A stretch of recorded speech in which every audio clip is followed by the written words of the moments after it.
Assalamualaikum Sobat Ila, ketemu lagi dengan saya di Ila Nurmi Channel. Tahlilan dan selamatan yang ada di Nusantara ini dulunya dikenal sebagai salah satu metode dakwah Wali Songo untuk mengislamkan masyarakat yang ada di Nusantara ini. Tapi apakah hari ini masih seperti itu tujuannya? Atau justru sudah melenceng menjadi budaya konsumtif? Dalam video kali ini kita akan membahas tentang tahlilan ini secara mendalam dengan berbagai macam perspektif akademis supaya kita tidak terjebak dalam mitos-mitos dan kita bisa memahami berbagai macam fenomena ini lebih dengan objektif. Mari kita bahas.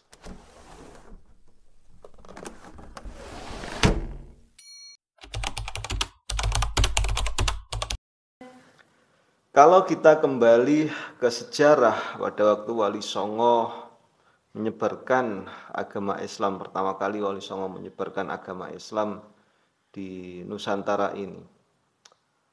Wali Songo tidak serta-merta mengubah budaya lokal, tetapi Wali Songo mengislamkannya secara bertahap. Hal ini bisa disebut dengan islamisasi kultural atau yang lebih kita kenal dengan istilah akulturasi budaya.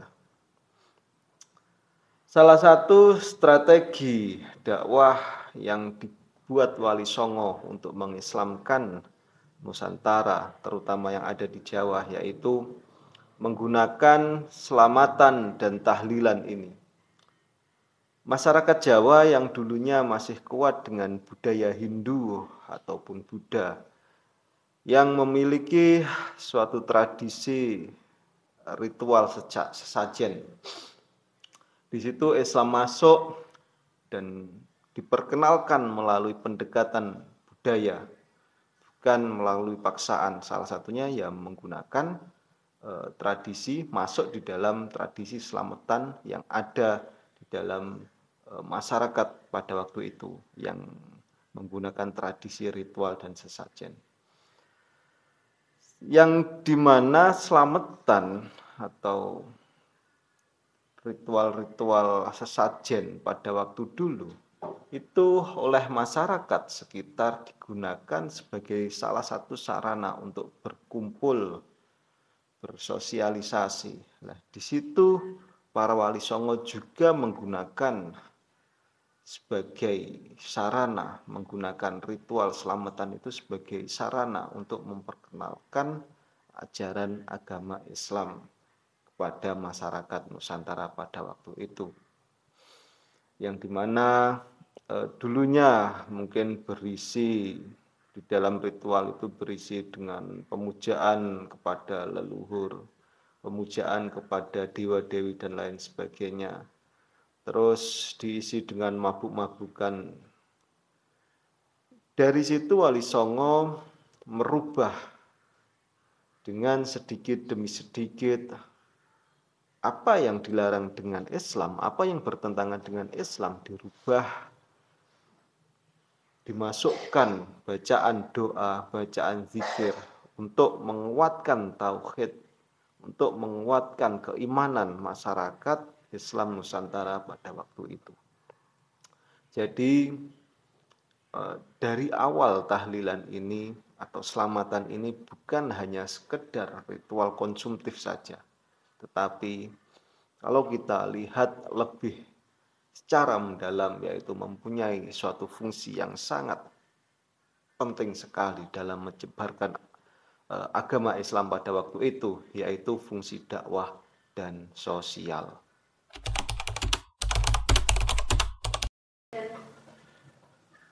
Kalau kita lihat secara filosofis awal budaya tahlilan dan selamatan ini berakar pada Islam yang sinkretris yang dikembangkan oleh para penyebar agama Islam pada waktu itu, yaitu di dalam konteks ini adalah Wali Songo. Tradisi ini mengakomodasi kearifan lokal agar lebih mudah diterima oleh masyarakat. Namun pergeseran terjadi ketika ritual ini berubah menjadi suatu praktik formalitas tanpa pemahaman yang mendalam terhadap maknanya.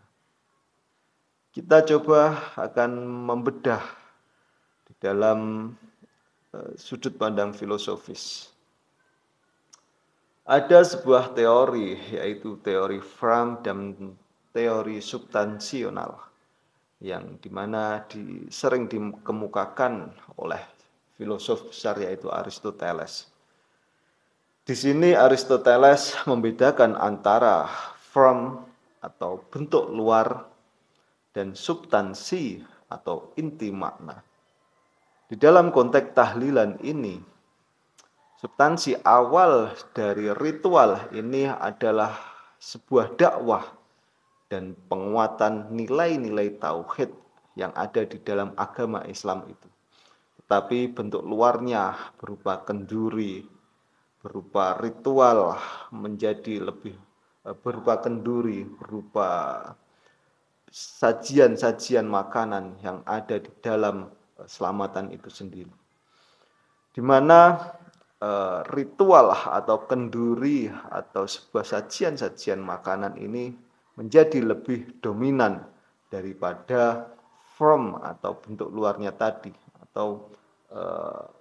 atau substansinya atau bentuk maknanya tadi itu lebih dominan, sehingga dari sini mengakibatkan banyak orang yang melaksanakan tahlilan itu hanya dikarenakan menjadi tradisi saja atau tekanan sosial, bukan karena pemahaman bahwasannya tradisi tahlilan itu adalah sebuah ajaran atau sebuah tradisi yang bisa menguatkan keimanan seseorang secara mendalam terhadap ajaran agama Islam. Selain itu ada juga teori makna simbolik yang dikemukakan oleh Wilfred Geertz, di mana menurut Wilfred Geertz ini di dalam The Religion of Java, beliau mengemukakan bahwasanya tahlilan itu termasuk dalam kategori Islam abangan.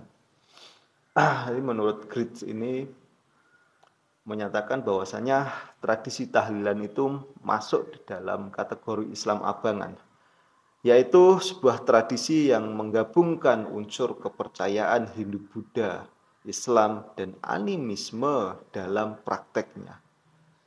Di dalam kajiannya, Geertz mengemukakan atau menunjukkan bahwa masyarakat Jawa itu lebih menekankan aspek simbolik dan ritualistik saja daripada esensi teologis Islam itu sendiri.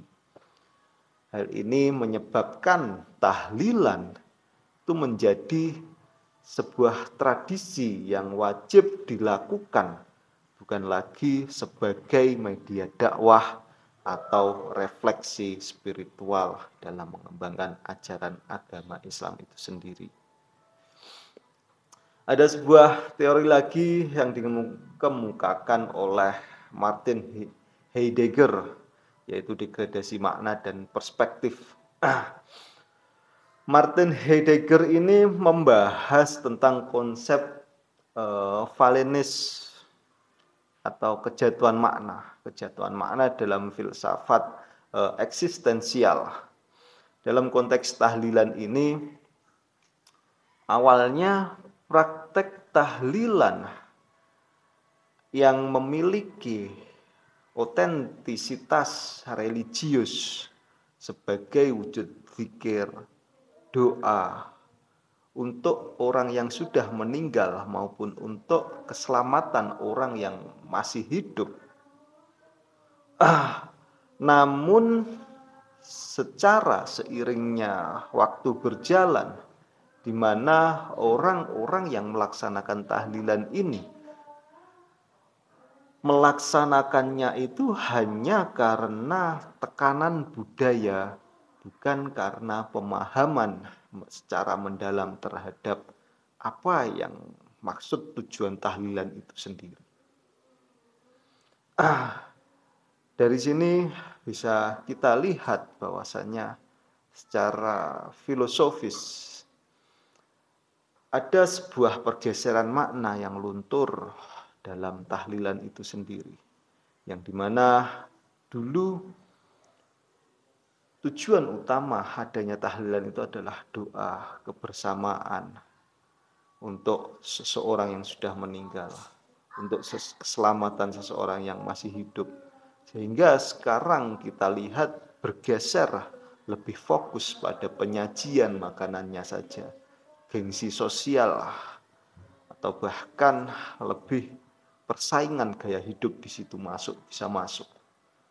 Jadi bukannya berzikir dan mendoakan, tetapi dengan adanya fenomena ini, masyarakat yang mengadakan tahlilan itu lebih sibuk memikirkan apa yang akan menjadi makanan untuk disajikan, cukup atau tidaknya, dan lain sebagainya.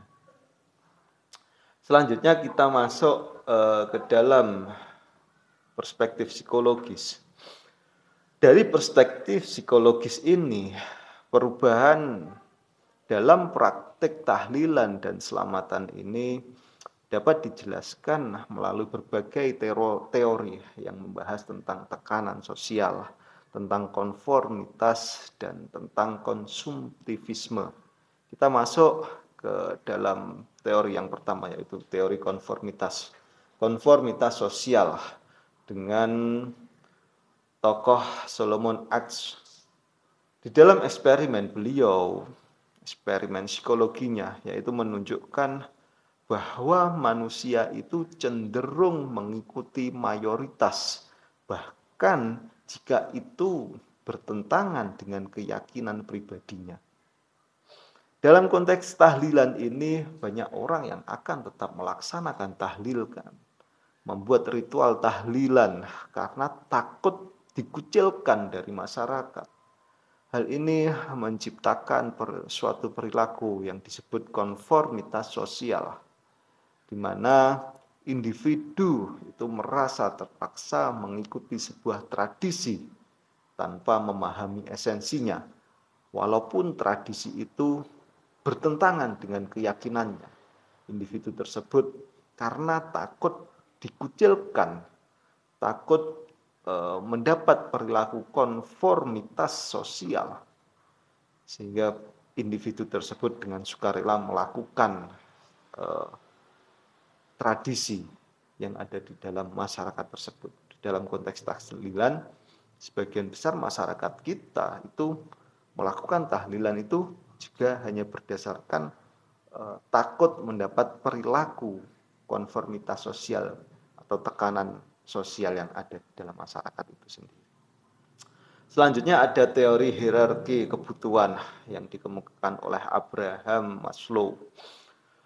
Maslow menyatakan bahwa manusia itu memiliki hierarki kebutuhan, mulai dari fisiologis, keamanan, sosial, harga diri, hingga aktualisasi diri. Di dalam konteks tahlilan ini, individu itu seringkali menekankan kebutuhan ekonomi dan demi memenuhi tuntutan sosial. Hal ini terjadi karena kebutuhan itu diterima karena kebutuhan untuk diterima secara sosial itu lebih diutamakan daripada kestabilan finansial keluarga.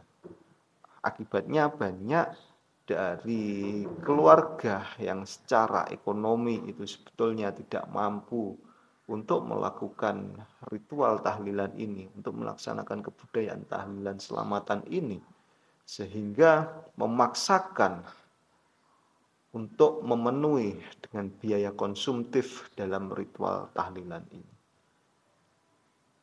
Kalau kita mengacu pada teori Abraham Maslow ini, memang sebagian besar masyarakat kita dalam melaksanakan tahlilan itu hanya untuk memenuhi tuntutan kebutuhan sosial. Tetangganya melakukan selamatan, misalkan dalam konteks sebelum memasuki bulan Ramadan, itu ada sebuah acara megengan. Nah, tetangganya melakukan acara megengan tersebut, sehingga dengan tuntutan sosial atau supaya kita dianggap di dalam suatu hierarki sosial tersebut, kita mengesampingkan bahwasanya finansial kita tidak mendukung untuk melakukan acara tersebut, sehingga dengan adanya hierarki kebutuhan tersebut, kebutuhan ekonomi itu dikesampingkan, kebutuhan finansial itu dikesampingkan untuk memenuhi kebutuhan tuntutan sosial. Selanjutnya ada juga teori perilaku konsumtif yang dikemukakan oleh Jean Bouldrat. Jean Bouldrat di dalam konsepnya ini, di dalam konsep hiperrealitas, menyebutkan bahwa masyarakat modern itu seringkali mengkonsumsi sesuatu yang bukan dikarenakan kebutuhan nyata, tetapi manusia modern itu mengkonsumsi sesuatu dikarenakan hanya berdasarkan nilai-nilai simboliknya saja. Di dalam konteks tahlilan ini, makanan dan hidangan di dalam selamatan itu bukan lagi sekedar sajian untuk tamu saja, tetapi makanan dan hidangan yang ada di tahlilan itu juga menjadi sebuah simbol status sosial, yang dimana semakin mewah yang dihidangkan, hidangan makanan tahlilan ada di dalam tersebut, itu menjadi tolok ukur seseorang, dalam memberikan penghormatan terhadap seseorang tersebut. Lah, dari sini menjadikan tahlilan itu hanya sebagai ajang pamer, hanya sebagai ajang penguatan status sosial saja, daripada menjadi sebuah tradisi yang dimana tradisi tersebut mengandung sebuah ibadah yang ada di dalam agama Islam. Selanjutnya kita masuk dalam perspektif sosial dan budaya. Dalam analisis sosial dan budaya, pergeseran tahlilan dan selamatan, nilai tahlilan dan selamatan ini dapat dilihat sebagai peralihan dari tradisi gotong royong menuju praktek konsumtif dan komersialisasi budaya ataupun agama. Dalam perspektif budaya ini kita ada dua teori, yaitu teori kapitalisasi budaya yang dikemukakan oleh Pierre Bourdieu. Pierre Bourdieu menjelaskan bagaimana budaya dapat menjadi modal simbolik untuk memperoleh status sosial. Dalam konteks tahlilan ini, keluarga yang menyelenggarakan acara dengan mewah itu lebih dianggap terhormat, sementara keluarga yang mengadakan acara secara sederhana itu dianggap keluarga yang kurang mampu. Hal ini bisa kita lihat ketika seseorang atau keluarga ketika mengadakan acara tahlilan tersebut, dalam menyajikan makanannya itu berupa makanan mewah, makanan yang enak, yang di atas batas menengah ke atas. Lah, di dalam lingkungan tersebut secara tidak langsung keluarga tersebut pasti akan dicap sebagai keluarga yang mampu. Tetapi sebaliknya, ketika keluarga tersebut menyajikan makanan atau cara penyajian makanan dan lain sebagainya itu dikategorikan makanan ke bawah menengah ke bawah, itu secara tidak langsung masyarakat akan mengkategorikan bahwasanya keluarga tersebut kurang mampu. Hal ini dapat menciptakan yang namanya stratifikasi sosial di dalam praktek keagamaan, yang dimana stratifikasi sosial itu justru sangat ditentang sekali oleh ajaran agama Islam itu sendiri. Sudah menjadi rahasia umum ketika yang selamatannya di rumah Pak A. Nah, maka banyak masyarakat itu berasumsi, wah nanti jajannya seperti ini, seperti ini, seperti ini. Sudah bisa menebak-nebak. Tetapi kalau misalkan Pak B, keluarga B, yang dimana menengah ke bawah, pasti sudah bisa mengasumsikan, menebak-nebak bahwasanya apa yang disajikan nanti telur dan lain sebagainya untuk masyarakat menengah ke bawah. Di sini menciptakan sebuah stratifikasi sosial dalam praktek keagamaan, dan itu perlu diingat bahwasanya stratifikasi sosial di dalam agama itu sangat ditentang sekali oleh agama Islam. Selanjutnya ada teori perubahan sosial yang dikemukakan oleh tokoh Karl Marx. Karl Marx di dalam teorinya tentang materialisme historis menyebutkan bahwa perubahan budaya seringkali dipengaruhi oleh faktor ekonomi. Dalam konteks tahlilan ini, kapitalisme sangat berperan sekali dalam memperkuat perilaku konsumtif, di mana ritual keagamaan dikomodifikasi menjadi sebuah industri, mulai dari adanya acara tahlilan ini ada bisnis catering, percetakan doa buku Yasin, dan lain sebagainya. Bahkan kalau kita pernah mendengar yang diutarakan di dalam salah satu kontennya Guru Gembul, itu ada di salah satu desa atau tetangga desa beliau yang mengisi jasa, yang menawarkan sebuah jasa tahlilan. Jadi misalkan ada orang meninggal di kampung tersebut. Nah, terus ada seseorang yang menawarkan jasa mengakomodasi bahwasanya keperluan doa mulai dari 3 hari, 7 hari sampai 40 hari, 100 harinya itu ditawarkan. Ada jasa-jasa yang menawarkan seperti itu. Itu yang diungkapkan atau pengalaman yang diutarakan oleh Guru Gembul. Nah, dari sini kita melihat bahwasanya sebuah pergeseran makna yang sangat signifikan sekali di dalam praktek budaya tahlilan selamatan yang ada di masyarakat kita ini, yang seharusnya masyarakat modern itu secara rasional bisa memahami bahwasanya apa yang dilakukan itu sudah sangat melenceng sekali dari apa yang diinginkan, apa yang diciptakan, apa yang dielu-elukan, atau apa yang diinginkan oleh para pendahulu-pendahulu penyebar agama Islam.